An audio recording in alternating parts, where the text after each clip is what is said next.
할렐루야, 오늘도 참 좋은 날입니다. 하나님께서 오늘 우리에게 새 날을 허락하여 주셨고 이 날을 살아갈 수 있는 힘과 지혜를 공급하여 주십니다. 삶은 때로는 치열한 전쟁처럼 느껴질 때가 있습니다. 그러나 전쟁이든 운동 경기이든 그 현장에 나아가는 사람들은 모두 승리에 대한 열망과 의지를 가지고 나아가는 거죠. 사랑하는 여러분, 오늘도 승리하십시오. 오늘은 여호수아서 12장입니다.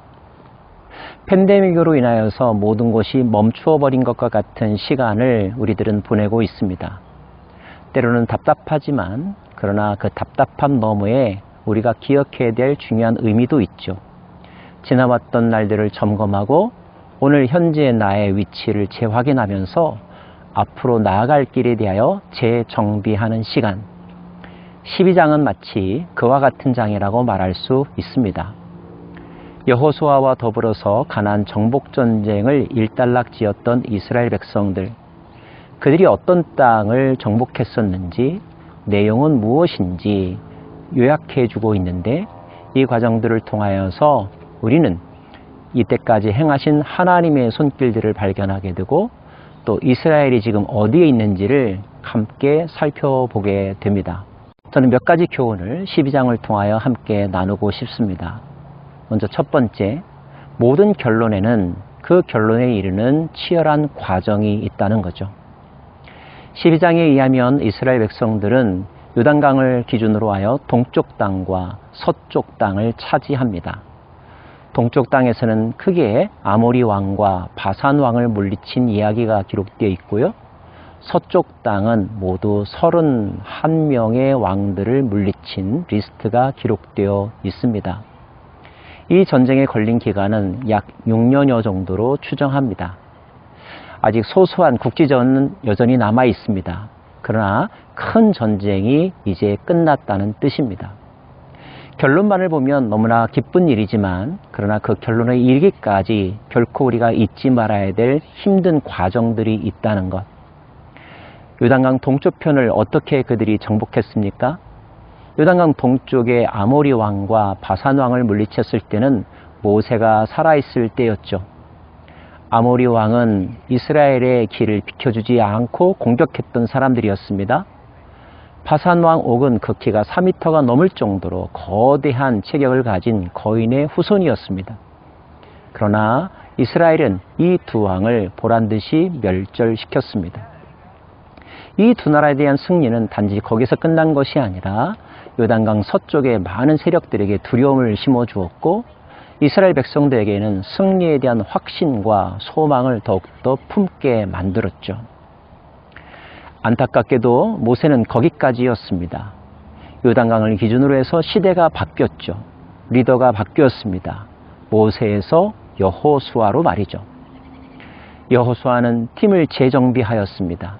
그리고 하나님의 은혜로 요단을 건넜습니다. 여리고성을 무너뜨렸죠. 그러나 아이성에서의 실패도 있었습니다. 연합군들이 몰려왔기 때문에 그 싸움은 버겁고 힘들었습니다. 그리고 많은 군사들이 고생했을 것입니다. 아군의 피해도 전혀 없지는 않았겠죠. 그런데 이 치열한 전쟁을 잘 마치게 되었다는 것. 오늘 이 순간이 있기까지 수많은 사람들의 눈물과 땀과 때로는 죽음과 고통의 순간들이 있었다는 것. 그럼에도 불구하고 그들은 같은 마음을 품고 어려움을 이겨내며 생사고락을 함께 했다는 것. 오늘의 이 승리는 이스라엘 모두의 승리요, 그들에게 베풀어 주신 하나님의 특별한 은혜라는 것을 우리는 기억해야 할 것입니다. 사랑하는 여러분, 지금 여러분은 누구와 함께 살고 계십니까? 어디에 계십니까? 여기까지 오기에 참 많이 수고하셨습니다. 그 수고를 잊지 마십시다. 함께 해준 사람들을 꼭 기억합시다. 그리고 오늘이라고 하는 귀한 선물을 주신 하나님을 찬양하시기를 바랍니다.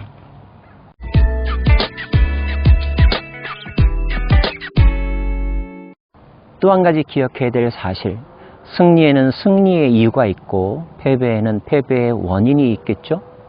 이스라엘이 여기까지 오게 된 가장 큰 승리의 원인은, 이유는 무엇일까요? 당연히 하나님의 특별한 은혜요 도우심이라고 고백할 수밖에 없습니다. 이 사실을 우리는 잊어버리지 말아야 할 것입니다. 또 한 가지, 탁월한 지도자 모세와 여호수아의 역할이 있었다는 것. 모세는 출애굽하여 가나안 땅에 들어오는 것을 시작했던 지도자였고, 여호수아는 모세의 뒤를 이어서 그 전쟁을 완성시킨 사람이었습니다. 그들은 탁월한 리더십으로 백성들을 이끌어갔습니다. 그들의 리더십은 어디로부터 나왔습니까? 기억하십시오. 하나님의 기름 부으심, 하나님의 택하심으로부터 말미암았습니다. 백성들의 인정을 받기 전에 먼저 하나님의 인정을 받았습니다.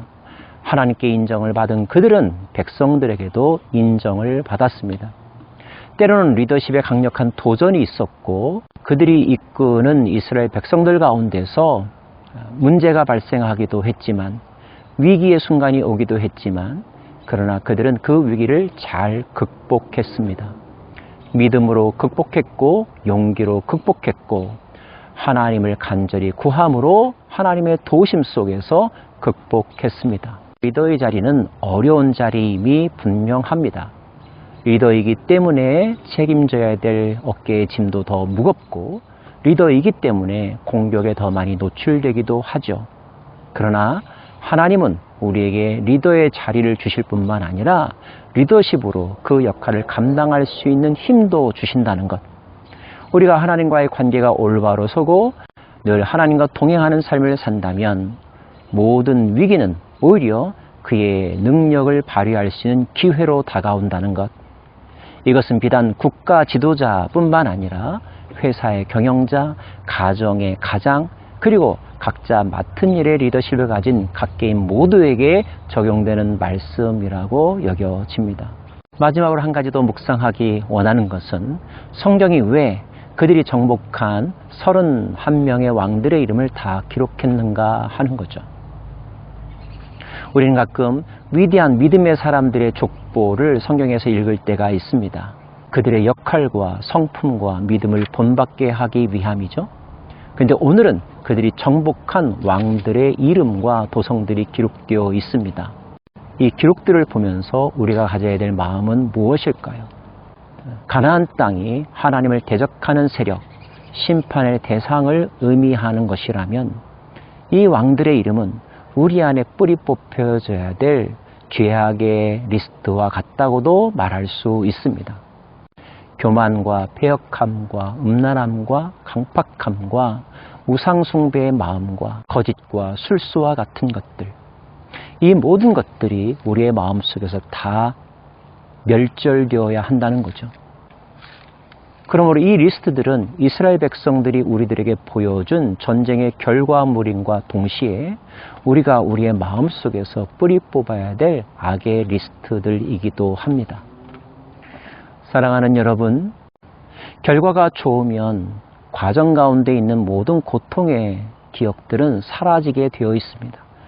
과정의 하루하루는 매우 힘들지만, 그러나 최후의 승리를 빼앗기지 아니하므로 모든 고통이 눈 녹듯 사라지고 장차 우리가 누릴 영광, 그 영광의 한자리에 우뚝 서는 저와 여러분 되기를 간절히 바랍니다.